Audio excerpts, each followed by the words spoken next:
وقال اركبوا فيها بسم الله مجريها ومرساها إن ربي لغفور رحيم যে তুমি বলো وقال اركبوا فيها بسم الله مجريها ومرساها إن ربي لغفور رحيم এই দোয়া শিখায়া দিলেন হযরত নূহ আলাইহিস সালাম যখন জাহাজে উঠে এই দোয়া পড়লেন সঙ্গে সঙ্গে ওই জাহাজ চলা শুরু করে দিল সুবহানাল্লাহি ওয়া বিহামদিহি এরপরে আল্লাহ পাক রব্বুল আলামিনের পক্ষ থেকে বিশাল তুফান আর জলোচ্ছ্বাসের আযাব ওই জামানার ভিতরে শুরু হয়ে গেল وهي تجري بهم في موج كالجبال ونادى نوح ابنه وكان في معزل يا بني اركب معنا ولا تكن مع الكافرين এমন বিশাল বিশাল ঢেউ সেখানে আসতে লাগলো এক একটা ঢেউ বিশাল বিশাল পাহাড়ের সমান এবং নিচের থেকেও পানি ওঠে আসমান থেকেও মুষলধারে বৃষ্টি ঝরে এইভাবে পানি বাড়তে বাড়তে বাড়তে দুনিয়ার সর্বোচ্চ পাহাড় মাউন্ট এভারেস্টের 15 গজ উপর পর্যন্ত পৌঁছে গেল পানি দুনিয়ার এমন কোন মানুষ আর পশু প্রাণী তখন বাকি ছিল না দুনিয়ার সমস্ত মানুষ এবং জাহাজের ভিতরে যে সমস্ত প্রাণী আর মানুষ উঠেছিল তারা ছাড়া দুনিয়ার সমস্ত মানুষ ধ্বংস হয়ে গেল এরপরে জাহাজ চলতে চলতে চলতে যখন মক্কা নগরীতে কাবা ঘরের ওখানে পৌঁছলো সেখানে যায় মক্কার কাবা ঘরের চতুর্দিক দিয়ে 7 চক্কর দিল এই তুফানের আগে আল্লাহ পাক রব্বুল আলামিন কাবা ঘরকে চতুর্থ আসমানে উঠিয়ে নিয়েছিলেন ওখানে কাবা ঘর তো জাহাজে দেখা যাচ্ছে না কিন্তু আল্লাহ পাক রব্বুল আলামিন কুদরতিভাবে ওই স্থানে নিয়ে গিয়ে ওই জাহাজকে 7 চক্কর দেয়ালেন এরপরে আস্তে আস্তে জাহাজ চলতে চলতে যদি পাহাড়ের নিকট সেখানে গিয়ে ভিড়ল এরপরে হযরত নূহ আলাইহিস সালাম একটা কাককে পাঠালেন যাও দেখে আসো পানি নেমে গেছে নাকি আছে তখন কাক গেছে দেখতে আর ফিরে আসে না দীর্ঘ সময় হয়ে যাচ্ছে আর কোনো ফেরার খোঁজ নাই তখন হযরত নূহ আলাইহিস সালাম এবার পাঠালেন কবুতরকে যে যাও তুমি যাও দেখে আসো তো পানি নেমে গেছে কিনা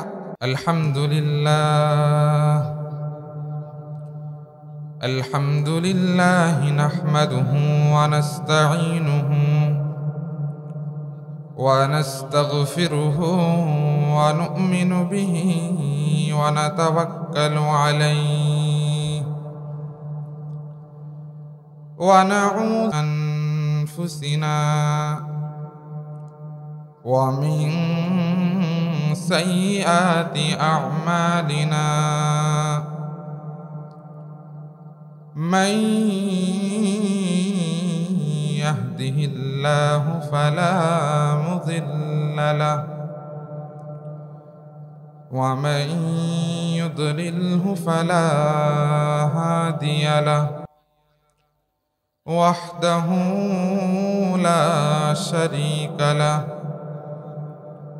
ونشهد أن سيدنا وسندنا وحبيبنا وطبيبنا ومولانا محمدا عبده ورسوله أما بعد فأعوذ بالله من الشيطان الرجيم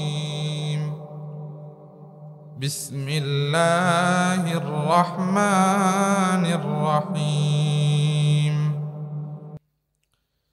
إنا أرسلنا نوحا إلى قومه أن أنذر قومك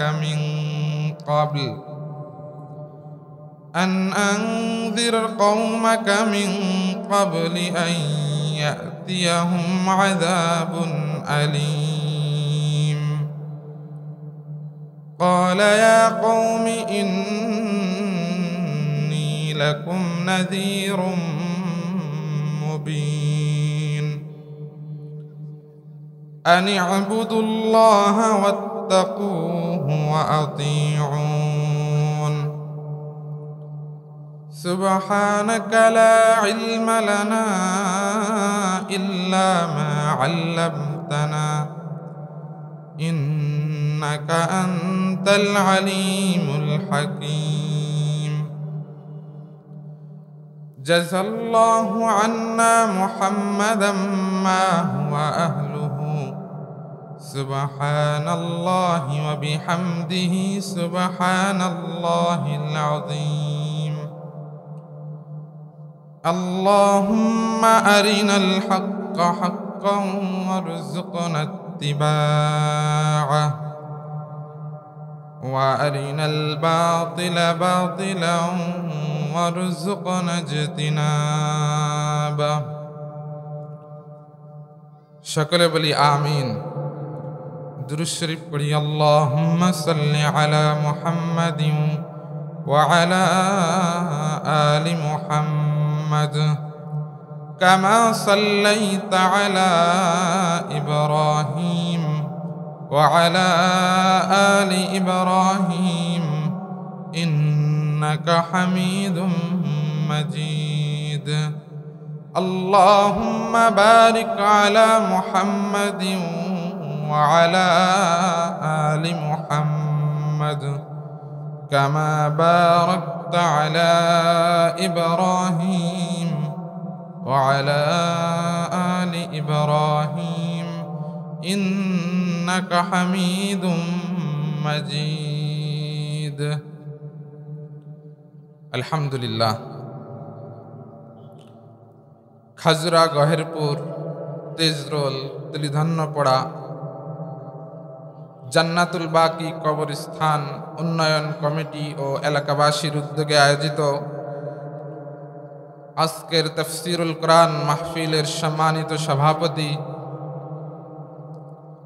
প্রধান আলোচক, বিশেষ আলোচক এবং আমার সামনে উপবিষ্ট দিনদার মুসলমান ভাইরা, পর্দার অন্তরালে অবস্থানরতা আমার সম্মানিতা মা ও বোনেরা, আল্লাহ পাক রব্বুল আলামিনের দরবারে শুকরিয়া আদায় করি যে মহান আল্লাহ পাক রব্বুল আলামিন আমাদেরকে জান্নাতের বাগানে কোরআন এবং হাদিসের আলোচনা শোনার জন্য বসার তৌফিক দিয়েছেন। এজন্য আল্লাহ তাআলার দরবারে শুকরিয়া আদায় করি। সকলে বলি আলহামদুলিল্লাহ। সম্মানিত উপস্থিতি, আল্লাহ পাক রব্বুল আলামিন আমাদেরকে সর্বশেষ নবী, আখির নবী হযরত মুহাম্মদ সাল্লাল্লাহু আলাইহি ওয়াসাল্লামের উম্মত হিসাবে পৃথিবীতে প্রেরণ করেছেন। যুগে যুগে আল্লাহ তাআলা অসংখ্য নবী রাসূলকে এই পৃথিবীতে প্রেরণ করেছেন মানব জাতির হেদায়েতের জন্য। তার সর্বপ্রথম নবী এবং সর্বপ্রথম মানব যিনি, তিনি হলেন হযরত আদম আলাইহিস সালাম। তো আদম আলাইহিস সালাম সর্বপ্রথম মানব এবং সর্বপ্রথম নবী। উনি দুনিয়াতে আসার পর আস্তে আস্তে মানব জাতির বংশ বিস্তার শুরু হয়। তো তখন মানুষের প্রয়োজন ছিল দুনিয়াতে বসবাস করার জন্য কোন জিনিস প্রয়োজন, কিভাবে কোন জিনিস করবে, কোন জিনিসের কি নাম, কিভাবে ফসল ফলাতে হয়। তো এই ধরনের এই সংক্রান্ত বিধিবিধান আল্লাহ তাআলা তখন নাজিল করেছিলেন। কেননা তখন সবাই ছিল মুসলমান। হযরত আব্দুল্লাহ ইবনে আব্বাস রাদিয়াল্লাহু তাআলা আনহু একটা হাদিসের ভিতরে বলেছেন, কানা বাইনা আদমি ওয়া নূহি 10 কুরুনিন কুল্লুহুম আলাল ইসলাম। যে হযরত আদম আলাইহিস সালাম এবং হযরত নূহ আলাইহিস সালামের মাঝে 10 যুগ এমন অতিবাহিত হয়েছিল যারা সকলেই ইসলামের উপরে ছিল। এজন্য তখন ঈমান আর কুফরের কোনো দ্বন্দ্ব ছিল না। পরে আস্তে আস্তে যখন মানব জাতি বাড়তে লাগলো, মানুষের সংখ্যা বাড়তে লাগলো, তখন আস্তে আস্তে মানুষ বিপদগামী হতে লাগলো। তো তাফসীর এবং ইতিহাস গ্রন্থে পাওয়া যায় সর্বপ্রথম আল্লাহর সাথে শিরিক করে হযরত নূহ আলাইহিস সালামের জাতি। এর আগ পর্যন্ত দুনিয়াতে শিরক ছিল না, মূর্তি পূজা ছিল না, সকলে এক আল্লাহর ইবাদত করত। হযরত নূহ আলাইহিস সালামের জামানায় কয়েকজন লোক ছিল যারা খুবই আল্লাহওয়ালা, নেক বান্দা, যারা আল্লাহ পাকের ইবাদত বন্দেগী করত। তো তাদের অনেক ভক্ত এবং অনুসারী তৈরি হয়ে গেল, যারা তাদেরকে অনুসরণ করে আল্লাহ পাকের ইবাদত বন্দেগী করত।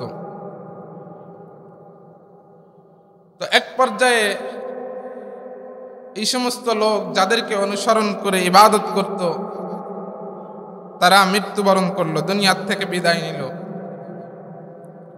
এরপরেও দীর্ঘকাল পর্যন্ত তার অনুসারীরা আল্লাহ পাকের ইবাদত বন্দেগীতে লিপ্ত ছিল। এরপর একদিন ইবলিস শয়তান আসলো, এসে তাদেরকে বলল, তোমরা যাদেরকে দেখে ইবাদত বন্দেগী করো তারা তো দুনিয়াতে নাই, তাই তোমরা এক কাজ করো, তাদের মূর্তি বানাও, বানায় তাদের মূর্তিকে সামনে রেখে ইবাদত করো, তাইলে ইবাদতের ভিতরে পূর্ণতা আসবে, ইবাদত করে মজা পাবা। তো তারা চিন্তা করলো কথা তো খারাপ না, তারা তো আল্লাহ পাকের প্রিয় বান্দা ছিল, নেক বান্দা ছিল, তাদের মূর্তি বানায় যদি সামনে রাখি আর আল্লাহ পাকের ইবাদত বন্দেগী করি, আল্লাহ হয়তো খুশি হবেন। তাই তারা ওই নেক লোকদের মূর্তি বানায় তাদের সামনে রাখলো এবং তাদের সামনে রেখে আল্লাহ পাকের ইবাদত বন্দেগী করলো, তাদের ইবাদত না। দীর্ঘকাল ইবাদত করার পর যারা ইবাদত করত, এই প্রজন্ম একেবারেই দুনিয়ার থেকে বিদায় নিয়ে চলে গেল সবাই। এরপর পরবর্তী প্রজন্ম আসলো, নতুন প্রজন্ম, তারা তো আসল হাকিকত জানে না যে এই মূর্তিগুলোর আসলে হাকিকত কি। তখন আবার ইবলিস শয়তান আসলো, এসে বলল, তোমরা তো জানো না, তোমাদের পূর্বপুরুষ যারা ছিল তারা সবাই এই মূর্তির ইবাদত করত, এই মূর্তির পূজা করত, তাই তোমরাও যদি এই মূর্তির পূজা করো তাইলে পরকালে মুক্তি পাবা। শয়তান এসে তাদেরকে এই বুদ্ধি দিল। আচ্ছা বলেন তো, এদের পূর্বপুরুষ যারা ছিল তারা কি মূর্তির ইবাদত করত নাকি আল্লাহর ইবাদত করত? আল্লাহর ইবাদত করত। কিন্তু শয়তান তখন তাদেরকে ধোঁকা দিয়ে মূর্তি বানায় রাখলো, আর পরবর্তী প্রজন্মদেরকে এসে বলল যে তোমাদের পূর্বপুরুষরা এই মূর্তির ইবাদত করত, মূর্তির পূজা করত, তাই তোমরাও এই মূর্তির পূজা করো।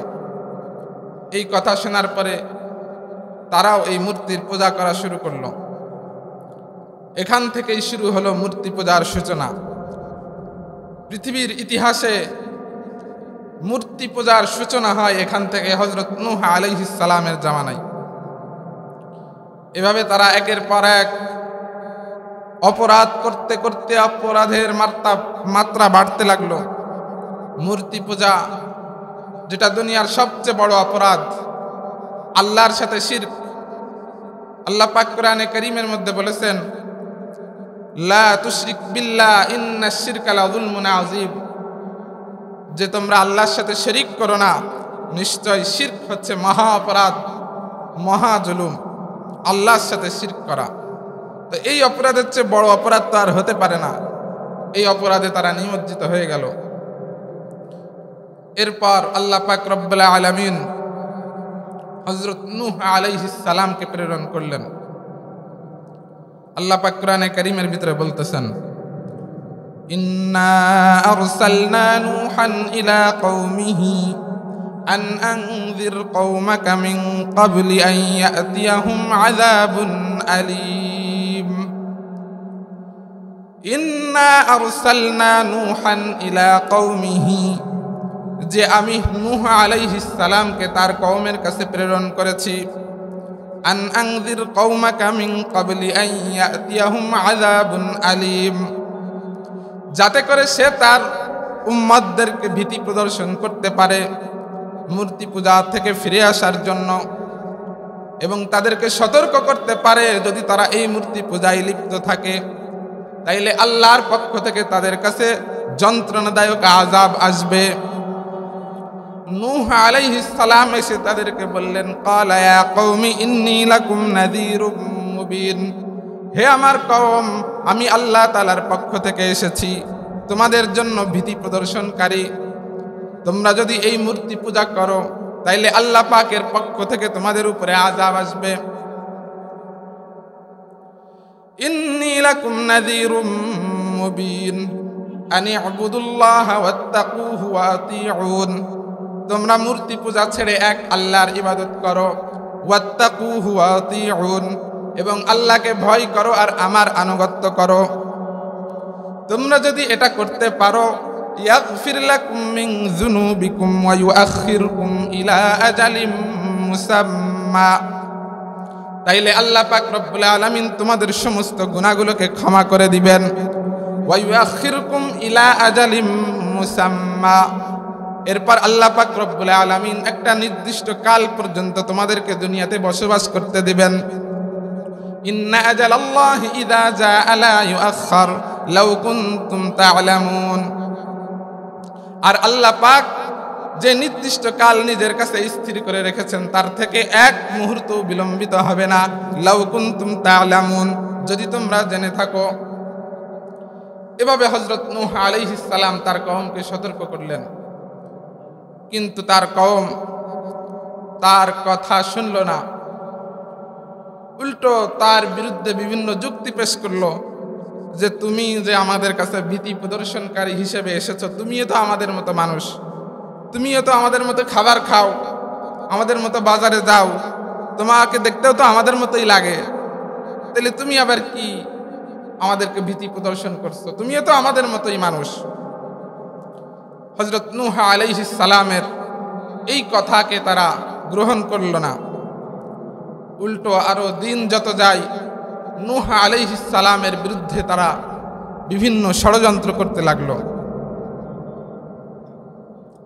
এরপরে এক পর্যায়ে হযরত নূহ আলাইহিস সালাম তার কওমের উপর অতিষ্ঠ হয়ে আল্লাহ পাকের কাছে বললেন, ক্বালা রাব্বি ইন্নী দাউতু কওমি লাইলা ওয়া নাহারা, আয় রব্বুল আলামিন, আমি আমার কওমকে রাত দিন দ্বীনের দাওয়াত দিয়েছি, তোমার দিকে দাওয়াত দিয়েছি। ফালাম ইয়াজিদহুম দুআই ইল্লা ফিরারা, কিন্তু আমার দাওয়াত তো তারা কবুল করেইনি, উল্টো তাদের পলায়ন পরতাই আরো বেড়েছে। আমি যত দাওয়াত দিই তারা আরো পালিয়ে যায়, আমার কাছেই আসে না। ওয়া ইন্নী কুল্লামা দাউতুহুম লিতাগফিরা লাহুম জাআলু আসাবিআহুম ফি আযানিহিম ওয়াস্তাগশাউ সিয়াবাহুম ওয়া আসররু ওয়াস্তাকবারু ইস্তিকবারা, শুধু তাই নয়, ওয়া ইন্নী কুল্লামা দাউতুহুম, যখনই আমি তাদের কাছে দাওয়াত নিয়ে যাই, লিতাগফিরা লাহুম জাআলু আসাবিআহুম ফি আযানিহিম, যাতে করে তাদের রব তাদেরকে ক্ষমা করে দেয়, কিন্তু তখনই তারা তাদের কানের ভিতরে আঙ্গুল ঢুকায় যাতে করে আমার এই দ্বীনের বাণী, দ্বীনের দাওয়াত শুনতে না পায়। ফি আযানিহিম ওয়াস্তাগশাউ সিয়াবাহুম, এবং তারা নিজেদেরকে ঢেকে রাখে কাপড় দিয়ে যাতে করে আমি তাদেরকে দেখতে না পাই। ওয়া আসররু ওয়াস্তাকবারু ইস্তিকবারা, এবং তারা জেদ করে তাদের জেদকে বজায় রাখে এবং অহংকার প্রকাশ করে। এটা বলে আল্লাহ পাক রব্বুল আলামিনের কাছে বললেন, হায় রব, এরা তো কিছুতেই আমার কথা শুনতেছে না, আরো যত দিন যাচ্ছে তাদের পথভ্রষ্টতাই বাড়তেছে। তুমি এক কাজ করো, এই জাতিকে সমূলে ধ্বংস করে দাও। তখন আল্লাহ পাক রব্বুল আলামিন বললেন, কেন এই জাতিকে ধ্বংস করে দেব, কারণ কি? তখন হযরত নূহ আলাইহিস সালাম বললেন, ইন্নাকা ইন তাযারহুম ইউদিল্লু ইবাদাকা ওয়া লা ইয়ালিদু ইল্লা ফাজিরান কাফফারা, আয় আল্লাহ, যদি তুমি এই জাতিকে ধ্বংস করতে বিলম্ব করো তাইলে এদের যত প্রজন্ম বাড়তেই থাকবে, আর এরা যত প্রজন্ম জন্ম দিবে সবাই তো ফাসিক ফুজ্জার আর তোমার বিরোধী হবে, তোমার নাফরমানি করবে, কাজেই তুমি এই জাতিকে সমূলে ধ্বংস করে দাও। এইভাবে হযরত নূহ আলাইহিস সালাম আল্লাহ পাকের কাছে দোয়া করলেন। এরপর আল্লাহ পাক রব্বুল আলামিন হযরত নূহ আলাইহিস সালামের দোয়াকে কবুল করলেন তখন আল্লাহ তাআলা হযরত নূহ আলাইহিস সালামকে আদেশ করলেন যে হে নূহ, ওয়াসনাইল ফুলকা বিআয়ুনিনা ওয়া ওয়াহয়িনা ওয়া লা তুখাতিবনি ফিল্লাযীনা যালামু ইন্নাহুম মুগরাকুন। হে নূহ, তুমি একটা কাজ করো, এই উম্মত এই জাতিকে তো আমি ধ্বংস করব, ঠিক আছে, কিন্তু এদেরকে আমি একটা সিস্টেমে ধ্বংস করব, এমনি স্বাভাবিকভাবে ধ্বংস করব না। তুমি একটা কাজ করো, একটা বড় নৌকা বানাও।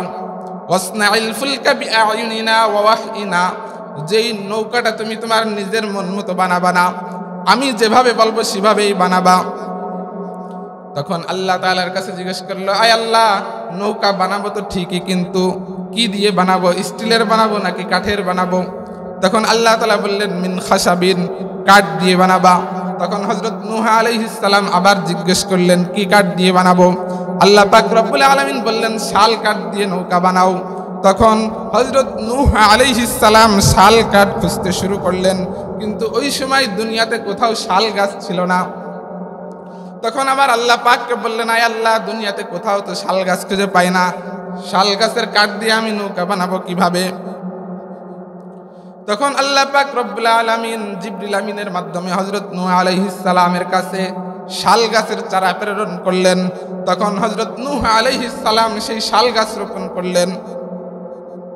এরপর ওই শাল গাছ রোপণ করার পর কোন কোন বর্ণনায় আছে 20 বছর, কোন কোন বর্ণনায় আছে 40, এবং কোথাও আছে 100 বছর দেরি করলেন। গাছ বড় হতে তো সময় লাগে না? তো 20 বছর অপেক্ষা করার পর গাছ যখন বড় হলো, তখন হযরত নূহ আলাইহিস সালাম নৌকা বানালেন, বিশাল বিরাট নৌকা। তাফসীরের কিতাবের ভিতরে আছে যার দৈর্ঘ্য ছিল 1200 গজ এবং প্রস্থ আড়ে ছিল 600 গজ। এত বিশাল নৌকা, এবং নৌকাটা ছিল 3 তলা বিশিষ্ট। এই 3 তলার উপর তলায় আল্লাহ পাক রব্বুল আলামিন হুকুম দিলেন যে উপর তলায় রাখবা মানুষ, উপর তলায় উঠাবা মানুষদেরকে। এরপরে মাঝে যে তলা আছে এই তলায় থাকবে বিভিন্ন হিংস্র জন্তু জানোয়ার, আর নিচতলায় থাকবে বিভিন্ন ধরনের পাক পাখালি। এইভাবে হযরত নূহ আলাইহিস সালামকে আল্লাহ তাআলা আদেশ করে দিলেন। এরপর নূহ আলাইহিস সালাম নৌকা বানানো শুরু করলেন। ওয়াসনাউল ফুলকা ওয়া কুল্লামা মাররা আলাইহি মালাউম মিন কওমিহি সাখিরু মিন। যখন নূহ আলাইহিস সালাম নৌকা বানানো শুরু করলেন, তখন তার কওমের লোকজন যখন ওই নৌকার পাশ দিয়ে যেতে লাগলো, কওমের লোকজন নৌকা দেখে আর হাসে যে কোথাও তো কোনো পানি নাই, আর এদিকে নূহ নৌকা বানাচ্ছে। এভাবে ঠাট্টা আর উপহাস করতে লাগলো। তখন হযরত নূহ আলাইহিস সালাম বললেন, ক্বালা ইন তাসখারু মিন্না ফাইন্না নাসখারু মিনকুম কামা তাসখারুন। তোমরা আমার সাথে ঠাট্টা করতেছো, আসলে মজা আমি দেখব সময় হলে। তোমরা আমার সাথে মজা করো, সময় হলে দেখা যাবে মজা কে পাই। নূহ আলাইহিস সালাম বললেন, নূহ আলাইহিস সালাম নিজেও তাদের সাথে ঠাট্টা করলেন, হাসাহাসি করলেন। ক্বালা ইন তাসখারু মিন্না ফাইন্না নাসখারু মিনকুম কামা তাসখারুন। এভাবে দীর্ঘদিন পর হযরত নূহ আলাইহিস সালাম যখন তার নৌকা বানানো শেষ করলেন, এরপরে নূহ আলাইহিস সালাম আল্লাহ তাআলাকে বললেন, আয় আল্লাহ, এখন তো নৌকা বানানো শেষ করেছি, নৌকায় চড়বো কবে? তখন আল্লাহ পাক রব্বুল আলামিন হযরত নূহ আলাইহিস সালামকে আলামত দেখায় দিলেন, বলে দিলেন যে যখন তোমার ঘরের চুলা থেকে পানি উতলে উঠবে, তখন তুমি বুঝে নিবা এইবার নৌকায় চড়ার সময় হয়ে গেছে। তখন যে সমস্ত বান্দারা ঈমান এনেছে তাদেরকে নিয়ে তুমি নৌকায় উঠবা। আল্লাহ পাক রব্বুল আলামিন বললেন যে তাদেরকে নিয়ে নৌকায় উঠবা। এছাড়া দুনিয়ায় যত প্রাণী আছে সমস্ত প্রাণী থেকে জোড়াই জোড়াই, পুরুষ এবং মহিলা জোড়াই জোড়াই প্রাণীগুলোকে তুমি উঠাবা, যাতে করে এই সমস্ত প্রাণীর বংশ বিস্তার অব্যাহত থাকে। নাইলে যদি তুফান আর জলোচ্ছ্বাস এসে সমস্ত প্রাণী ধ্বংস হয়ে যায়, এই দুনিয়াতে আর কখনো কোনো প্রাণী থাকবে না। এরপরে দুনিয়ার যত গাছগাছালি আছে এই গাছগাছালির একটা করে চারা তুমি তোমার এই জাহাজে তুলবা। এরপরে হযরত নূহ আলাইহিস সালাম একদিন দেখলেন আল্লাহ পাক রব্বুল আলামিন কোরআনে কারীমের ভিতরে বলতেছেন, হাত্তা ইযা জাআ আমরুনা ওয়া ফারাতান নূর। হযরত নূহ আলাইহিস সালাম দেখলেন একদিন সত্যি চুলা থেকে পানি ওঠা শুরু করেছে। কুল নাহমিল ফিহা মিন কুল্লিন যাওজাইনি ইসনাইনি ওয়া আহলাকা ইল্লা মান সাবাকা আলাইহিল কওলু ওয়া মান ওয়ামা আমানা মাহু ইল্লা কালিল। এরপর আল্লাহ পাক রব্বুল আলামিন নির্দেশ দিলেন, ইহমিল ফিহা মিন কুল্লিন যাওজাইনি ইসনাইনি ওয়া আহলাকা ইল্লা মান সাবাকা আলাইহিল কওলু ওয়া মান আমান। হে নূহ, তুমি তোমার জাহাজে প্রত্যেক জোড়াই জোড়াই প্রত্যেকটা প্রাণী উঠাও, হযরত নূহ আলাইহিস সালাম, এবং তাদেরকে উঠাও যারা তোমার উপরে ঈমান এনেছে। হযরত নূহ আলাইহিস সালাম ঈমানদারদেরকে নৌকার উপর তলায় উঠালেন। এরপর মাঝের তলায় হিংস্র জন্তু উঠাবেন জোড়াই জোড়াই। তখন নূহ আলাইহিস সালাম আল্লাহকে বললেন, আয় আল্লাহ, বিভিন্ন পশু পাখি তো আমি উঠাবো ঠিকই, কিন্তু কোনটা পুরুষ কোনটা মহিলা সব প্রাণীর ক্ষেত্রে তো আমি চিনি না, কিভাবে উঠাবো? তখন আল্লাহ পাক শিখায় দিলেন যে তুমি তোমার দুই হাতকে প্রশস্ত করবা, তোমার ডান দিক থেকে যেগুলো আসবে এইগুলো পুরুষ, আর বাম দিক থেকে যেগুলো উঠবে এইগুলো হচ্ছে মহিলা, এভাবে তুমি দেখে বুঝবা। এরপরে তিনি তার দুই হাতকে প্রসারিত করলেন, কিন্তু দেখেন কোন প্রাণী তো আসে না। তখন আল্লাহ পাক রব্বুল আলামিনকে বললেন, আয় আল্লাহ, হাত তো প্রশস্ত করলাম কিন্তু কোনো প্রাণী তো আসে না। তখন আল্লাহ পাক রব্বুল আলামিন বললেন, তুমি নিচের দিকে তাকিয়ে দেখো।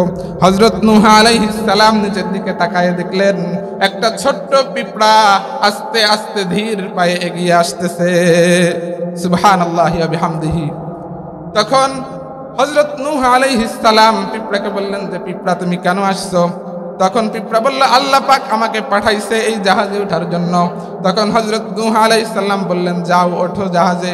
এরপরে পিঁপড়া জাহাজে উঠে গেল।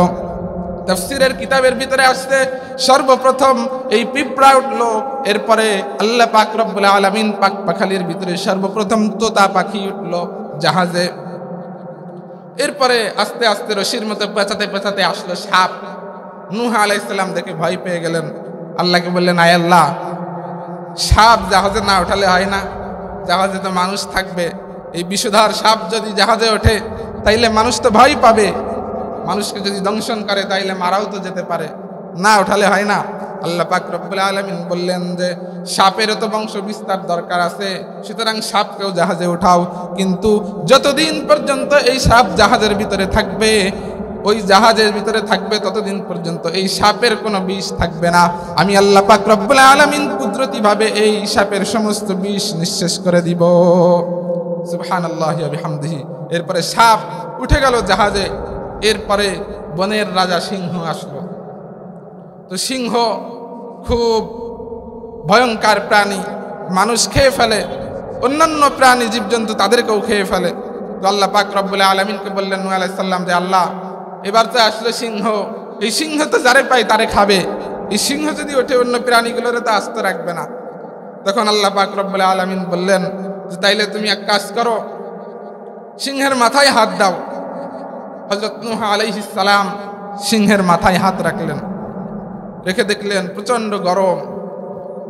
আল্লাহ তাআলা জিজ্ঞেস করলেন যে, কি দেখলে, কি বুঝলা? তখন হযরত নূহ আলাইহিস সালাম বললেন, আল্লাহ, বুঝলাম সিংহের মাথা গরম, এর বেশি কিছু তো বুঝলাম না। আল্লাহ তাআলা বললেন, এটার নাম হচ্ছে আল হুম্মা, এই একটা রোগ। এই রোগ হলে ওই প্রাণী অত্যন্ত দুর্বল হয়ে যায়, সে আর মানুষকে বা অন্য কোনো প্রাণীকে আক্রমণ করার মতো সেই শক্তি তার আর থাকবে না। তো হযরত নূহ আলাইহিস সালাম যখন দেখলেন যে তার সিংহের মাথা প্রচন্ড গরম, আল্লাহ তাআলা বললেন, এই আল হুম্মা, আল হুম্মা অর্থ হচ্ছে জ্বর। আল হুম্মা অর্থ কি? জ্বর। এই যে জ্বর, পৃথিবীতে সর্বপ্রথম হযরত নূহ আলাইহিস সালামের জাহাজে যে সিংহটা উঠেছিল, ওই সিংহের সর্বপ্রথম পৃথিবীতে জ্বর হয়েছিল। তারপর থেকে এই জ্বর নামক রোগের আবির্ভাব। সিংহ উঠে গেল। এরপরে আস্তে আস্তে একে একে বিভিন্ন প্রাণী জাহাজের ভিতরে উঠতে লাগলো। সব প্রাণী ওঠা শেষ, বিভিন্ন ধরনের পাক পাখালি, সব কাক, কবুতর, সব ধরনের প্রাণী জাহাজে উঠে গেল। সর্বশেষ আসলো গাধা। তো গাধার সামনের পাশ দুই পা উঠে গেছে জাহাজে, কিন্তু পিছনের পাশ আর ঢোকে না, যায় না। হযরত নূহ আলাইহিস সালাম গাধাকে বললেন, কি ব্যাপার গাধা, কিরে যাস না কা, ঢোক ভিতরে। তো গাধা কয়, একটু পিছনের দিকে তাকায় দেখেন। তো হযরত নূহ আলাইহিস সালাম পিছনের দিকে তাকায় দেখলেন গাধার লেজে তাআল্লাকা ইবলিসু বিযানাবিল হিমার, যে ইবলিস শয়তান গাধার লেজে ঝুলে আছে। এগুলো কোনো বানানো গল্প না, কোরআনের তাফসীর থেকে বলতেছি।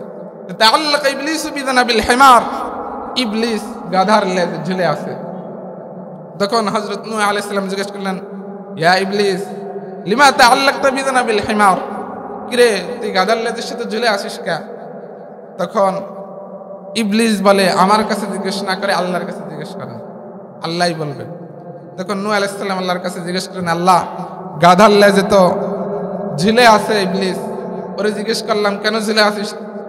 কয় আল্লাহ তাআলার কাছে জিজ্ঞেস করতে, তাই আপনি বলে দেন যে কেন ঝুলে আছে।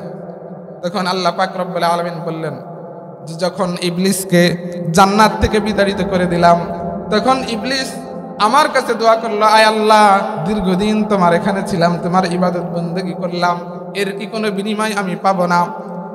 তখন আল্লাহ পাক বলছিল যে কি বিনিময় তুই চাস? তখন ইবলিস শয়তান বলছিল, ক্বালা আনযিরনি ইলা ইয়াউমি ইউবআসুন, আয় আল্লাহ আমি কিয়ামত পর্যন্ত হায়াত চাই। তখন আল্লাহ তাআলা তুমি বলেছিলে ক্বালা ইন্নাকা মিনাল মুনযিরিন, যা তোকে কিয়ামত পর্যন্ত হায়াত দিলাম। আয় আল্লাহ এখন ইবলিস শয়তান, ইবলিস বলতেছে এখন যদি আমি বাইরে থাকি এই তুফান আর জলোচ্ছ্বাসে আমিও তো মারা যাব, আমিও তো আর অবশিষ্ট থাকবো না। আয় আল্লাহ তুমি বলছো তো কিয়ামত পর্যন্ত আমাকে হায়াত দিবা, কিন্তু আমি যদি বাইরে থাকি জাহাজের, তাহলে আমিও তো আর বাঁচবো না, সুতরাং আমাকে জাহাজে ওঠার ব্যবস্থা করে দাও। তখন আল্লাহ তাআলা নূহ আলাইহিস সালামকে বললেন, এই কারণে ইবলিস গাধার লেজে ঝুলে আছে, সুতরাং তাকেও অনুমতি দাও জাহাজে ওঠার। তখন হযরত নূহ আলাইহিস সালাম আসলেন, এসে গাধাকে বললেন, যাও ইবলিসকে নিয়ে জাহাজে উঠে যাও। এরপরে গাধা ইবলিস সহ জাহাজে উঠে গেল। আচ্ছা, কত প্রাণী তো জাহাজে উঠলো, কোন প্রাণী লেজ, আরো কত প্রাণীর লেজ আছে না? গরুর লেজ আছে না? আরো কত প্রাণীর তো লেজ আছে, কিন্তু কোন প্রাণী ধরলো না, গাধার লেজে কেন ইবলিস ধরলো? তাইলে বোঝা গেল বর্তমানে যারা ইসলামের বিরোধিতা করে, কোরআনের বিরোধিতা করে, দ্বীনি মাহফিলের বিরোধিতা করে, এই তারা তাদের লেজ ধরছে হলো গাধায়, ইবলিসে। এই কারণে তারা ইবলিসের মতো আচরণ করে। এই জন্য আমরা আমাদের আচরণ, আমাদের ব্যবহার, আমাদের কার্যকলাপ এগুলো আমাদেরকে চেঞ্জ করতে হবে। এরপরে ইবলিস যখন জাহাজের পরে উঠে গেল, সব প্রাণী জাহাজে উঠে গেছে, কিন্তু জাহাজ তো চলে না, জাহাজের তো ইঞ্জিন নাই। তখন হযরত নূহ আলাইহিস সালাম আল্লাহকে বললেন, আয় আল্লাহ সব কিছু তো বানালাম, রেডি করলাম, কিন্তু জাহাজ তো চলে না, এখন কি করব? আল্লাহ পাক রব্বুল আলামিন দোয়া শিখায় দিলেন, ওয়াকালা রকাবু ফিহা বিসমিল্লাহি মাজরিহা ওয়া মুরসাহা ইন্না রাব্বি লাগফুরুর রহিম, যে তুমি বলো ওয়াকালা রকাবু ফিহা বিসমিল্লাহি মাজরিহা ওয়া মুরসাহা ইন্না রাব্বি লাগফুরুর রহিম। এই দোয়া শিখায় দিলেন। হযরত নূহ আলাইহিস সালাম যখন জাহাজে উঠে এই দোয়া পড়লেন, সঙ্গে সঙ্গে ওই জাহাজ চলা শুরু করে দিল। সুবহানাল্লাহি ওয়া বিহামদিহি। এরপরে আল্লাহ পাক রব্বুল আলামিনের পক্ষ থেকে বিশাল তুফান আর জলোচ্ছ্বাসের আযাব ওই জামানার ভিতরে শুরু হয়ে গেল। ওয়াহিয়া তাজরি বিহিম ফি মাউজিন কাল জিবাল ওয়া নাদা নূহুন ইবনাহু ওয়া কানা ফি মা'জিলি ইয়া বুনাইয়া ইরকাম মা'না ওয়া লা তাকুম মা'আল কাফিরিন। এমন বিশাল বিশাল ঢেউ সেখানে আসতে লাগলো, এক একটা ঢেউ বিশাল বিশাল পাহাড়ের সমান, এবং নিচের থেকেও পানি ওঠে, আসমান থেকেও মুষলধারে বৃষ্টি ঝরে। এইভাবে পানি বাড়তে বাড়তে বাড়তে দুনিয়ার সর্বোচ্চ পাহাড় মাউন্ট এভারেস্টের 15 গজ উপর পর্যন্ত পৌঁছে গেল পানি। দুনিয়ার এমন কোন মানুষ আর পশু প্রাণী তখন বাকি ছিল না। দুনিয়ার সমস্ত মানুষ এবং জাহাজের ভিতরে যে সমস্ত প্রাণী আর মানুষ উঠেছিল তারা ছাড়া দুনিয়ার সমস্ত মানুষ ধ্বংস হয়ে গেল। এরপরে জাহাজ চলতে চলতে চলতে যখন মক্কা নগরীতে কাবা ঘরের ওখানে পৌঁছলো, সেখানে যায় মক্কার কাবা ঘরের চতুর্দিক দিয়ে 7 চক্কর দিল। এই তুফানের আগে আল্লাহ পাক রব্বুল আলামিন কাবা ঘরকে চতুর্থ আসমানে উঠিয়ে নিয়েছিলেন। ওখানে কাবা ঘর তো জাহাজে দেখা যাচ্ছে না, কিন্তু আল্লাহ পাক রব্বুল আলামিন কুদরতিভাবে ওই স্থানে নিয়ে গিয়ে ওই জাহাজকে 7 চক্কর দেয়ালেন। এরপরে আস্তে আস্তে জাহাজ চলতে চলতে যদি পাহাড়ের নিকট সেখানে গিয়ে ভিড়ল। এরপরে হযরত নূহ আলাইহিস সালাম একটা কাককে পাঠালেন, যাও দেখে আসো পানি নেমে গেছে নাকি আছে। তখন কাক গেছে দেখতে, আর ফিরে আসে না। দীর্ঘ সময় হয়ে যাচ্ছে, আর কোনো ফেরার খোঁজ নাই। তখন হযরত নূহ আলাইহিস সালাম এবার পাঠালেন কবুতরকে, যে যাও তুমি যাও দেখে আসো তো পানি নেমে গেছে কিনা। তখন কবুতর যায়, যে কিছুক্ষণ পর এরকম সবুজ তৃণলতা নিয়ে হযরত নূহ আলাইহিস সালামের কাছে এসে দাঁড়ালেন। তখন নূহ আলাইহিস সালাম বুঝতে পারলেন যে পানি শুকায় গেছে, এরপরে ঘাসও গজায় গেছে। এর কারণেই তো কবুতর ঘাস তৃণলতা আনতে পারছে। উনি বুঝে ওই যদি পাহাড়ে সেখানে অবস্থান করলেন। তো সেখানে অবস্থান করার পর আল্লাহ পাক রব্বুল আলামিন এই ঘটনা কোরআনে কারীমের ভিতরে বলতেছেন, ওয়াকিলা ইয়া আরদু বলঈ মাআকি ওয়া ইয়া সামাউ আকলিঈ ওয়াগীদাল মাউ ওয়া কুদিয়াল আমরু ওয়াস্তাওয়াত আলাল জুদি ওয়াকিলা বু'দাল লিল কওমিয যালিমিন। ওয়াকিলা ইয়া আরদু বলঈ মাআকি, আল্লাহ পাক রব্বুল আলামিন জমিনকে নির্দেশ দিলেন, হ্যাঁ জমিন তোমার পানিকে গ্রাস করে নাও। ওয়া সামাউ আকলিঈ, আর আসমানকে আল্লাহ পাক রব্বুল আলামিন নির্দেশ দিলেন, হে আসমান তুমি মুষলধারে বৃষ্টি বর্ষণ বন্ধ করো, এবার একটু ক্ষান্ত হও। ওয়াগীদাল মাউ ওয়া কুদিয়াল আমরু, এরপরে সমস্ত পানি নেমে গেল। ওয়া কুদিয়াল আমরু, আল্লাহ পাক রব্বুল আলামিন এই তুফান আর জলোচ্ছ্বাস থেকে এই জগৎবাসীকে মুক্তি দিলেন। ওয়াস্তাওয়াত আলাল জুদি, এরপরে ওই জাহাজ আর নৌকা ভিড়ল যে জুদি পাহাড়ের কাছে। ওয়াকিলা বু'দাল লিল কওমিয যালিমিন, তখন বলা হলো জালেমদের জন্য ধ্বংস অনিবার্য। যে সমস্ত জালেম সম্প্রদায় হযরত নূহ আলাইহিস সালামের দাওয়াতকে গ্রহণ না করে নবীর বিরুদ্ধাচরণ করেছে, নবীকে কষ্ট দিয়েছে, সেই জালেম সম্প্রদায় আজকে ধ্বংস হয়ে গিয়েছে। কোনো চিহ্নই নাই। যারা অহংকার আর অহমিকা দেখায় হযরত নূহ আলাইহিস সালামের দাওয়াতকে প্রত্যাখ্যান করেছিল, সেই জালেম সম্প্রদায়ের আজ কোনো চিহ্ন নাই। দুনিয়ার থেকে তারা নিশ্চিহ্ন হয়ে গিয়েছে। কথা বলেন ঠিক না? এভাবেই যারা আল্লাহ পাকের দ্বীনের বিরোধিতা করবে, দ্বীনের দাওয়াতের বিরোধিতা করবে, কোরআনের বিরোধিতা করবে, তারাও দুনিয়ার থেকে নিশ্চিহ্ন হয়ে যাবে এবং পরকালে তাদের জন্য আল্লাহ পাকের আদালতে কঠিন শাস্তি অপেক্ষা করতেছে, কঠিন আযাবের অপেক্ষা করতেছে। কিলা ইয়া নূহ বিদ বিসালামিন মিন্না ওয়া বারাকাতিন আলাইকা ওয়া আলা উমামিন মিম্মান মা'আক ওয়া উমামুন সানুমাত্তিউহুম সুম্মা ইয়ামাসসুহুম মিন্না আযাবুন আলীম।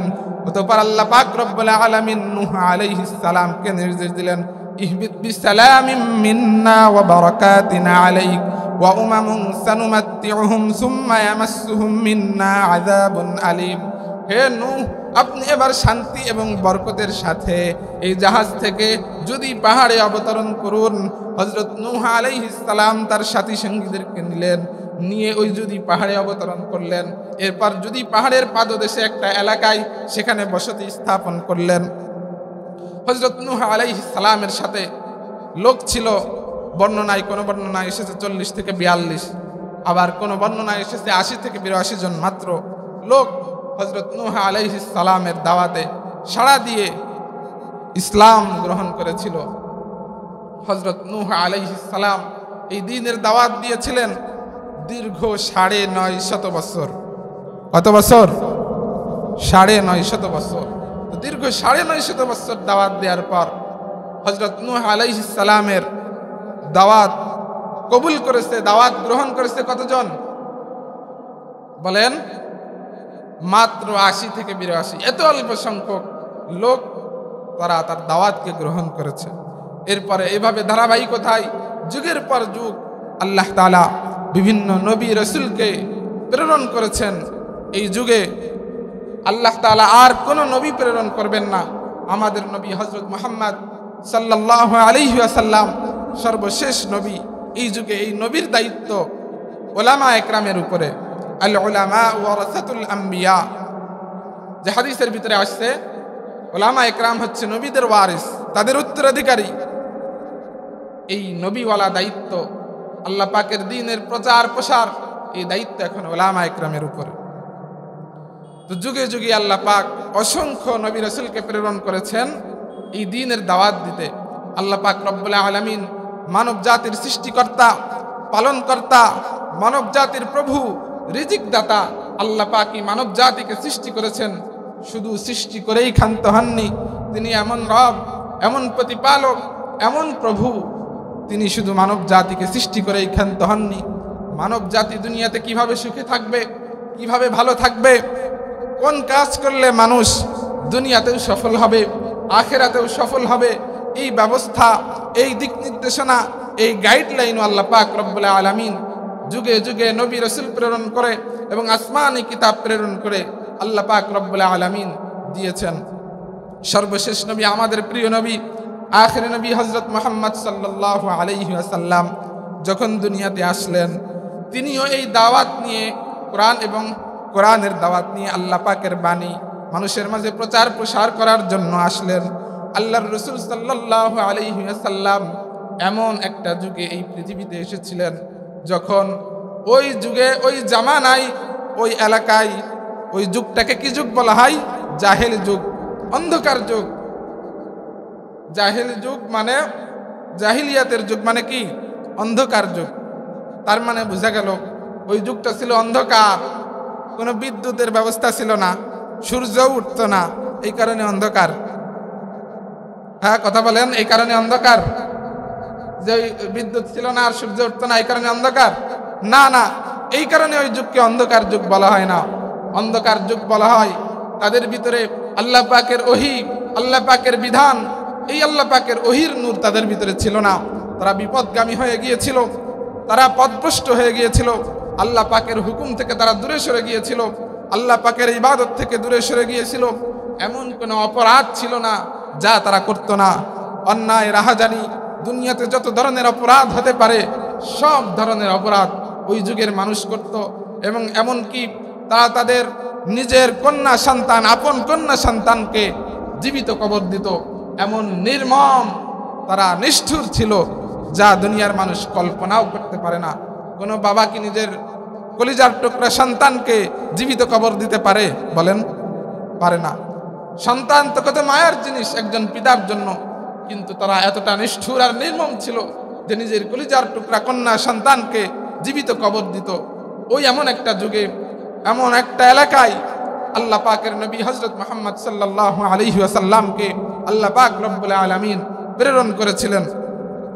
হুজুর সাল্লাল্লাহু আলাইহি ওয়াসাল্লাম ওই যুগে এসে, ওই এলাকায় এসে কি এমন পরিবর্তন করলেন যে মাত্র 23 বছরে আল্লাহ রাসূল সাল্লাল্লাহু আলাইহি ওয়াসাল্লাম হায়াত পেয়েছিলেন 63 বছর।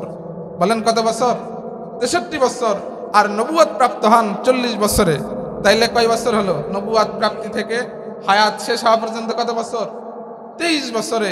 এই মাত্র 23 বছরে আল্লাহ পাকের পয়গম্বর হযরত মুহাম্মদ সাল্লাল্লাহু আলাইহি ওয়াসাল্লাম কি এমন করলেন যে ওই আরবের জাহেলি যুগের অন্ধকার মানুষগুলো এমন সোনার মানুষে পরিণত হয়ে গেল যে তারা সর্বকালের সর্বশ্রেষ্ঠ মানুষ, যাদের ব্যাপারে আল্লাহ পাক রব্বুল আলামিন বলেছেন রাদিয়াল্লাহু আনহুম ওয়া রাদু আন, যে আল্লাহ পাক তাদের প্রতি সন্তুষ্ট, তারাও আল্লাহ পাকের প্রতি সন্তুষ্ট।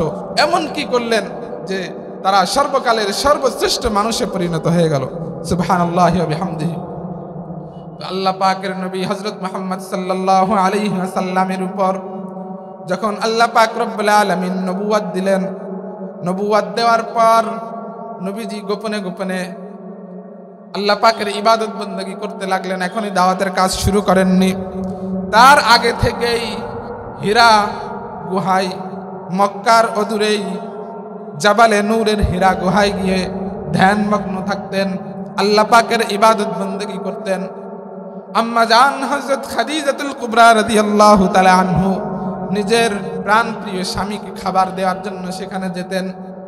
ওই পাহাড় কত উঁচু, এখন তো কত সুন্দর কেটে কেটে সিঁড়ি করে দিয়েছে, তারপরেও আমরা যুবক মানুষ উঠতে গেলেও প্রায় 45 মিনিট মতো সময় লেগে যায়। এত কষ্ট হয়, পিপাসায় তৃষ্ণার্ত হয়ে যেতে হয়।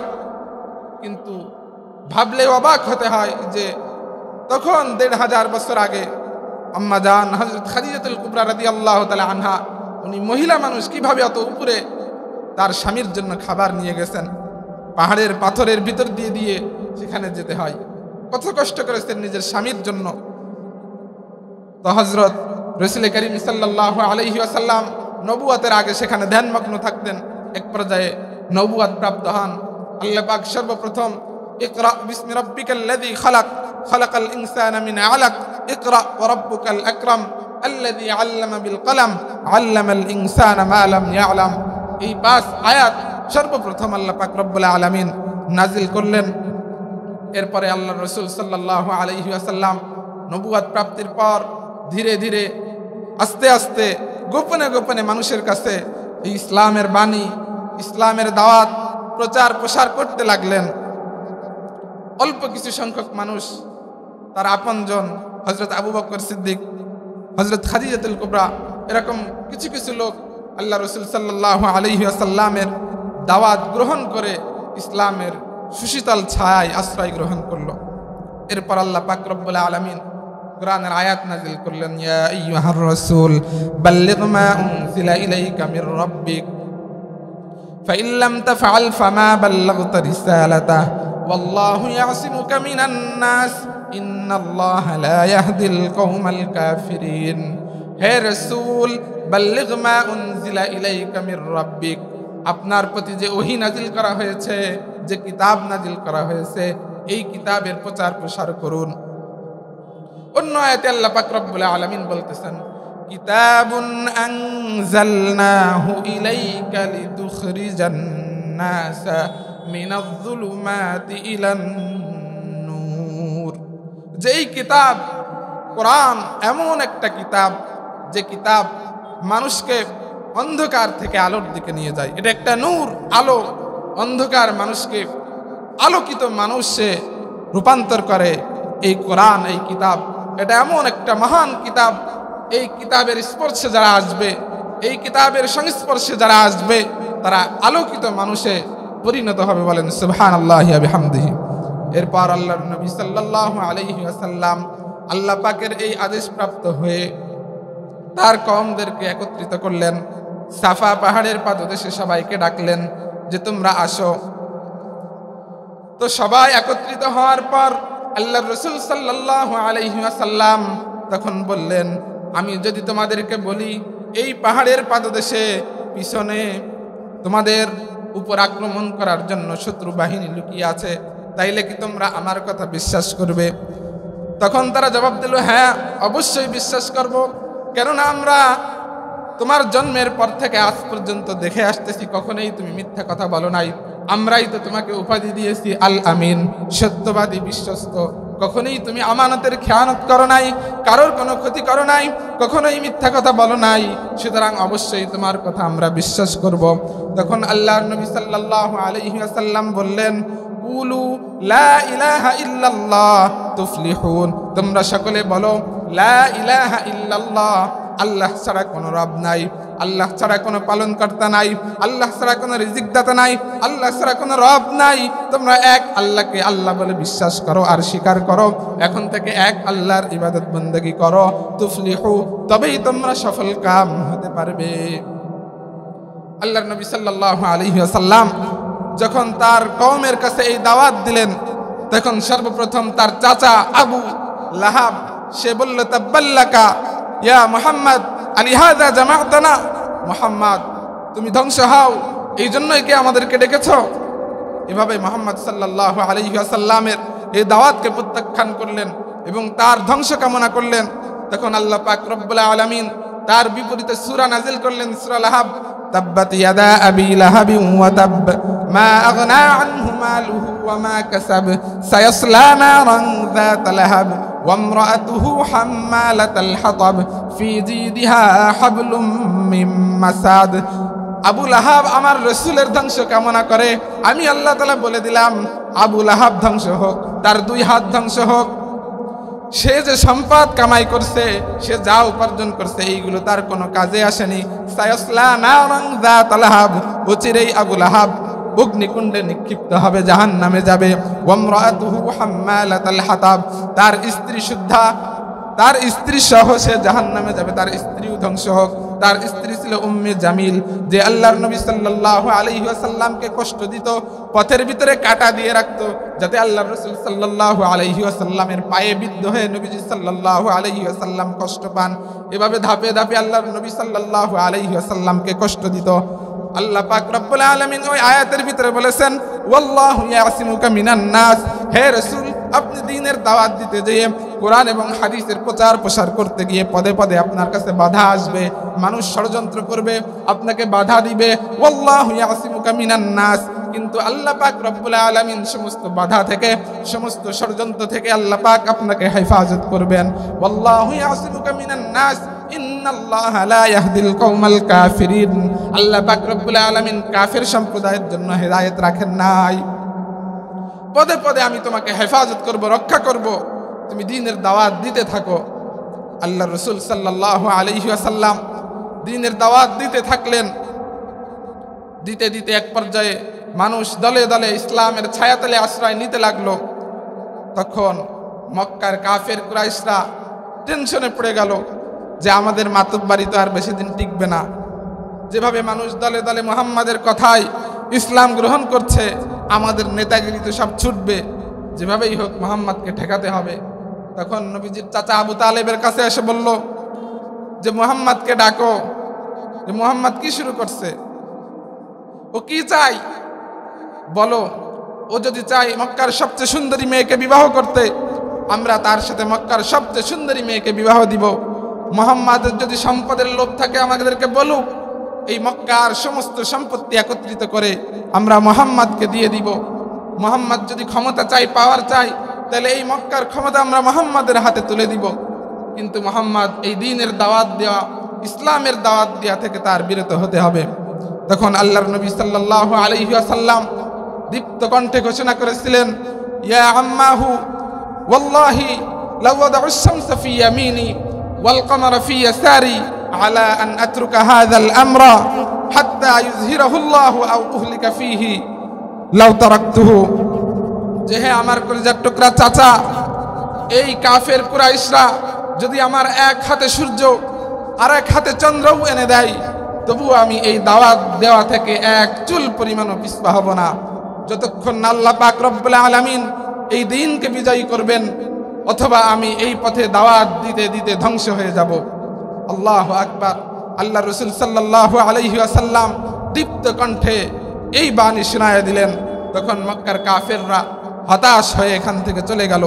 এরপরে তারা ভিন্ন পরিকল্পনা করলো, আল্লাহ রাসূল সাল্লাল্লাহু আলাইহি ওয়াসাল্লামের উপর অত্যাচার নিপীড়ন করার জন্য প্ল্যান শুরু করলো। এক পর্যায়ে যেই চাচা আবু তালেব নবীজিকে সবসময় ছায়ার মতো আগলে রাখতেন, কাফের মুশরিকদের অত্যাচার নির্যাতন থেকে হেফাজত করতেন, ওই চাচা দুনিয়ার থেকে বিদায় নিয়ে চলে গেল। এরপরে নবীজি সাল্লাল্লাহু আলাইহি ওয়াসাল্লামের উপর কাফের মুশরিকদের অত্যাচার নির্যাতনের মাত্রা আরো বহুগুণে বেড়ে গেল। আল্লাহ রাসূল সাল্লাল্লাহু আলাইহি ওয়াসাল্লাম ভাবলেন, আমার কওম, আমার সম্প্রদায় আমার উপরে অত্যাচার নির্যাতন করতেছে, আমি এখন তাইলে তায়েফে যাই, দেখি সেখানের লোকেরা ইসলাম গ্রহণ করে কিনা। আল্লাহ পাকের নবী হযরত মুহাম্মদ সাল্লাল্লাহু আলাইহি ওয়াসাল্লাম হযরত যায়েদ ইবনে হারিসা রাদিয়াল্লাহু তাআলা আনহুকে সঙ্গে নিয়ে তায়েফের দিকে রওনা দিলেন। আল্লাহর নবী সাল্লাল্লাহু আলাইহি ওয়াসাল্লাম তায়েফে গিয়ে সেখানের মানুষদেরকে ইসলামের দাওয়াত দেওয়া যখন শুরু করলেন, সেখানের লোকেরা এলাকার দুষ্টু বখাটে ছেলেদেরকে নবীজি সাল্লাল্লাহু আলাইহি ওয়াসাল্লামের পিছনে লেলিয়ে দিল। তারা একের পর এক পাথর নিক্ষেপ করতে লাগলো নবীজি সাল্লাল্লাহু আলাইহি ওয়াসাল্লামের মুবারক দেহে। দেহে মোবারকে একের পর এক পাথর নিক্ষেপ করতে করতে নবীজি সাল্লাল্লাহু আলাইহি ওয়াসাল্লামকে ক্লান্ত আর আহত করে ফেললো। নবীজি সাল্লাল্লাহু আলাইহি ওয়াসাল্লামের দেহ থেকে রক্ত ঝরতে লাগলো। নবীজি সাল্লাল্লাহু আলাইহি ওয়াসাল্লাম ক্লান্ত হয়ে জমিনে শুয়ে পড়লেন। হযরত যায়েদ ইবনে হারিসা রাদিয়াল্লাহু তাআলা আনহুর রানের উপরে নবীজি সাল্লাল্লাহু আলাইহি ওয়াসাল্লাম শুয়ে আছেন, তার শরীর থেকে রক্ত ঝরছে। যায়েদ ইবনে হারিসা রাদিয়াল্লাহু তাআলা আনহু রক্ত মুছে দিচ্ছেন। এমন সময় ফেরেশতা জিবরিল আমিন এসে নবীজি সাল্লাল্লাহু আলাইহি ওয়াসাল্লামকে বললেন, ইয়া রাসূলুল্লাহ, আপনি বলুন, এই যে তায়েফের দুই প্রান্তে দুটি পাহাড়, আপনি শুধু বলুন এই তায়েফবাসীকে এই দুই পাহাড়ের চাপা দিয়ে ধ্বংস করে দিব। আল্লাহর নবী সাল্লাল্লাহু আলাইহি ওয়াসাল্লাম তখন বললেন, না না, তায়েববাসীকে তুমি ধ্বংস করে দিও না, এরা হয়তো বোঝে না, না বোঝার কারণে আজকে আমার উপরে এই আচরণ করতেছে, আমার সাথে আমার উপরে অত্যাচার করতেছে, হয়তো এদের পরবর্তী প্রজন্ম, এদের সন্তান সন্ততি ইসলাম গ্রহণ করে কালিমা পড়ে মুসলমান হয়ে যাবে। এরপরে আল্লাহর নবী সাল্লাল্লাহু আলাইহি ওয়াসাল্লাম যখন একটু ক্লান্ত ভাব কমে আসলো, একটু শরীরে শক্তি পাচ্ছেন, তখন নবীজি সাল্লাল্লাহু আলাইহি ওয়াসাল্লাম নামাজ পড়ার জন্য দাঁড়িয়ে গেলেন। 2 রাকাত নামাজে দাঁড়িয়ে নবীজি সাল্লাল্লাহু আলাইহি ওয়াসাল্লাম কোরআনে কারীমের তেলাওয়াত শুরু করলেন। এরপরে পাশ দিয়ে তখন একদল জিন যাচ্ছিল, তারা হঠাৎ করে থমকে দাঁড়ালো, কোথা থেকে এমন সুমধুর কোরআনে কারীমের তেলাওয়াত শোনা যায়। তখন দেখে একটা লোক কোরআনে কারীমের তেলাওয়াত করতেছে, তখন তারা সংবাদ পেল এটা হলো জামানার নবী, সর্বশেষ নবী, আখেরি নবী হযরত মুহাম্মদ সাল্লাল্লাহু আলাইহি ওয়াসাল্লাম। নামাজ শেষে তখন তারা নবীজির কাছে এসে কালিমা পড়ে মুসলমান হয়ে গেল। সুবহানাল্লাহি ওয়া বিহামদিহি। এরপর তারা তাদের কওমের কাছে চলে গেল, যে বলল, ইন্না সামি'না কুরআনান আজাবা, আমরা চমৎকার সুরলিত কণ্ঠের কোরআনে কারীমের তেলাওয়াত শুনে এসেছি। ইয়াহদি ইলার রুশদি ফাআমান্না বিহি ওয়া লান নুশরিকা বিরাব্বিনা আহাদা। এমন কোরআনের তেলাওয়াত, যেই কোরআন শুধু সুমধুর নয়, এই কোরআন এমন বাণী, যেই বাণী শুনলে মানুষ অন্ধকার থেকে আলোর দিকে আসে, যেই কোরআন হেদায়েতের পথ দেখাই।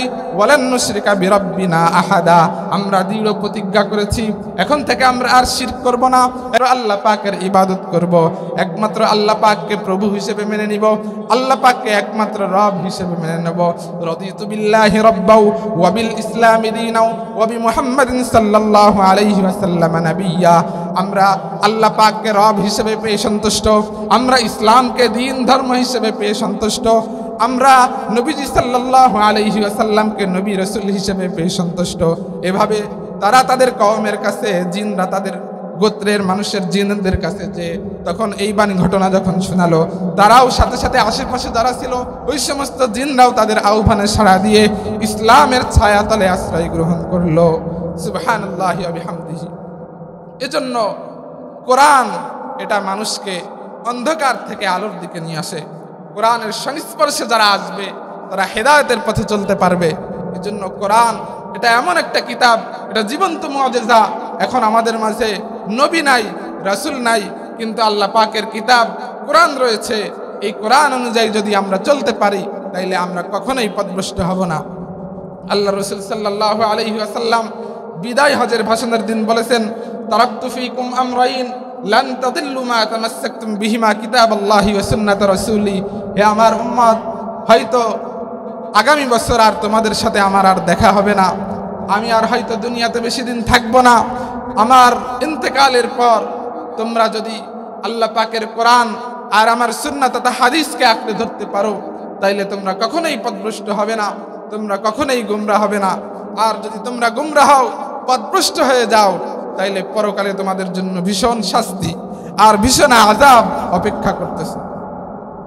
এজন্য আমাদের জীবনে যত গুনাহ হয়ে গিয়েছে, এই জীবনের কারোর 30, 40, 50, 60, 70 বছর জীবন থেকে অতিবাহিত হয়েছে, জীবনে অনেক গুনাহ করেছি, আল্লাহ পাকের কাছে তওবা করতে হবে। এই যে কোরআনের মাহফিল, তাফসীরুল কোরআন মাহফিল, আপনাদের এলাকায় একটা কবরস্থান হচ্ছে, তার উদ্যোগে, এখানে এলাকাবাসীর উদ্যোগে এবং কবরস্থান উন্নয়ন কমিটির উদ্যোগে যে মাহফিল দেওয়া হয়েছে, যাতে করে এলাকার মানুষ কোরআনের আলোচনা শুনে হেদায়েতের পথে আসতে পারে, কোরআনের পথে আসতে পারে, এই জন্যই তো এই মাহফিলের আয়োজন করা হয়েছে। এই জন্য আল্লাহ পাক বলেন, লা তাকনাতু মির রাহমাতিল্লাহ, তোমাদের যতই গুনাহ হোক তোমরা আল্লাহ পাকের রহমত থেকে নিরাশ হও না, তোমরা আল্লাহ পাকের রহমত থেকে নিরাশ হও না। যতই গুনাহ করো না কেন, যতই তোমার গুনাহ থাকুক, আল্লাহ পাক রব্বুল আলামিনের কাছে যদি তোমরা ক্ষমা চাও, তওবা করো, তাহলে আল্লাহ পাক অবশ্যই তোমাদের সমস্ত গুনাহগুলোকে ক্ষমা করে দিবেন। এরপরে ইবলিস শয়তান যখন আল্লাহ তাআলার কাছ থেকে বিতাড়িত হয়ে দুনিয়াতে আসলো, আসার আগে তখন আল্লাহ তাআলার কাছে বলে আসছিল, قال فبما أغويتني لأقعدن لهم صراطك المستقيم ثم لآتينهم من بين أيديهم ومن خلفهم وعن أيمانهم وعن شمائلهم ولا تجد أكثرهم شاكرين আয় আল্লাহ, তুমি তো আমাকে জান্নাত থেকে বিতাড়িত করে দিচ্ছ। যে আদমের কারণে আমি জান্নাত থেকে আজকে বিতাড়িত হইলাম, ওই আদম সন্তানকে আমি কিছুতেই জান্নাতে যেতে দিব না। রাস্তার মোড়ে মোড়ে বসে থাকবো, ডানে বামে সামনে পিছনে সব জায়গায় আমি তাকে ধোঁকা দিয়ে ওয়াসওয়াসা দিয়ে তোমার দ্বীনের পথ থেকে, কোরআনের পথ থেকে, ইসলাম থেকে তাকে দূরে সরাইয়া দেব। তোমার সিরাতে মুস্তাকিমের উপরে আমি দাঁড়িয়ে থাকবো, তাদেরকে ধোঁকা দিয়ে দিয়ে সিরাতে মুস্তাকিম থেকে সরাইয়া দিব। আল্লাহ, তাদেরকে আমি কিছুতেই জান্নাতে যেতে দিব না। তখন আল্লাহ পাক রব্বুল আলামিন বললেন যে তুই ধোঁকা দিয়ে ওয়াসওয়াসা দিয়ে আদম সন্তানকে, আমার বান্দাদেরকে জান্নাতের পথ থেকে জাহান্নামের দিকে নিয়ে যাবি, কিন্তু আমার বান্দারা যখন মসজিদে গিয়ে জুমার আলোচনা শুনে অথবা কোনো কোরআনের মাহফিল থেকে দ্বীনের আলোচনা শুনে তার ভিতরে হেদায়েতের নূর যদি জ্বলে ওঠে আর সে তখন তওবা ইস্তেগফার করে, কখনো গভীর রাতে তাহাজ্জুদের নামাজে দাঁড়িয়ে 2 রাকাত নামাজ পড়ে আল্লাহ তাআলার কাছে হাত তুলে দোয়া করে, রব্বানা যালামনা আনফুসানা ওয়া ইল্লাম তাগফির লানা ওয়া তারহামনা লানাকুনান্না মিনাল খাসিরিন। আয় রব্বুল আলামিন, জিন্দগিতে বহু গুনাহ করেছি, নিজের নফসের উপরে জুলুম করেছি, সুতরাং তুমি আমাকে ক্ষমা করে দাও। যদি তুমি আমার গুনাহগুলোকে মাফ না করো, আয় আল্লাহ, আমি ক্ষতিগ্রস্তদের অন্তর্ভুক্ত হয়ে যাব। এভাবে দু চোখের পানি ছেড়ে যদি আমার কাছে দোয়া করে, তওবার ইস্তিগফার করে, আমি আল্লাহ পাক রব্বুল আলামিন ওই বান্দার সমস্ত গুনাহগুলোকে মাফ করে দিব। সুবহানাল্লাহি ওয়া বিহামদিহি। এজন্য আমাদের যে যার যে অবস্থান, আমরা আল্লাহ পাকের কাছে দোয়া করব, আল্লাহ পাকের কাছে তওবা করব এবং সমস্ত গুনাহ থেকে বিরত হব এবং কোরআনের দিকে ফিরে আসব। অবশ্যই প্রতিদিন কিছু পরিমাণ হলেও কোরআনের তেলাওয়াত করব এবং আমাদের সন্তান সন্ততিদেরকে কোরআনের শিক্ষা দিব। প্রত্যেকটা মা বাবার জন্য সন্তানকে কোরআনে শিক্ষা দেওয়া এটা অপরিহার্য। আপনি আপনার সন্তানকে স্কুলে পড়ান, কলেজে পড়ান, ইউনিভার্সিটিতে পড়ান, ঠিক আছে, কিন্তু একজন মুসলিম হিসেবে তাকে ঈমানি শিক্ষা দেওয়া, কোরআন শিক্ষা দেওয়া আপনি পিতা আপনার জন্য অপরিহার্য। কারণ কোরআন তেলাওয়াত ছাড়া নামাজ হয়? নামাজ সুন্নাত নাকি নফল? বলেন। ফরজ, অবশ্যই পড়তে হবে। তাহলে যে কোরআন তেলাওয়াত করতে পারে না শুদ্ধভাবে, সে নামাজ পড়বে কিভাবে বা তার নামাজ হবেই বা কিভাবে? এজন্য আমাদের প্রত্যেকটা মুসলমানকে কোরআন, বিশুদ্ধ কোরআন তেলাওয়াত শেখা জরুরি। আর বিশুদ্ধ কোরআন তেলাওয়াত শেখার জন্য ব্যবস্থা হচ্ছে মাদ্রাসা। আমাদের সন্তানদেরকে অন্তত প্লে থেকে 3য় শ্রেণী পর্যন্ত অবশ্যই যদি আমরা মাদ্রাসায় পড়াই, এই যে আপনাদের পাশেই দারুল উলুম সৌতুল কোরআন মাদ্রাসা, এখানে বাচ্চাদেরকে একেবারে ছোট থেকেই 3-4 বছর বয়স থেকেই এখানে কোরআনের শিক্ষা দেওয়া হয়। এখানে জেনারেল শিক্ষার পাশাপাশি তারা এখানে কোরআনের শিক্ষা পায়। একটা বাচ্চা যখন ছোটবেলা থেকেই ঈমানের শিক্ষা পায়, রবের পরিচয় পায়, তার নবীর পরিচয় পায়, ইসলামের মৌলিক শিক্ষা সে পায়, তখন এই বাচ্চা এবং সহি শুদ্ধভাবে যদি কোরআনে কারীমের তেলাওয়াত শিখতে পারে, এই বাচ্চা বড় হয়ে স্কুলে পড়ুক, কলেজে পড়ুক, যেখানেই পড়ুক না কেন, তার ভিতরে একটা কোরআনের শিক্ষা থাকবে, ঈমানের শিক্ষা থাকবে। তা সে কখনোই গুমরা হবে না, নাস্তিক হবে না, আল্লাহ পাকের পথ থেকে বিপদগামী হবে না, কোরআনের শত্রুতা কখনো করবে না। এজন্য অবশ্যই আমরা আমাদের বাচ্চাদেরকে ছোটবেলায় অন্তত নুরানি মাদ্রাসা এখানে দেওয়ার অবশ্যই চেষ্টা করব, যাতে করে ছোটবেলা থেকেই তার প্রথম শিক্ষাটা হয় কোরআনের শিক্ষা, তার প্রথম শিক্ষাটা হয় ইসলামী শিক্ষা।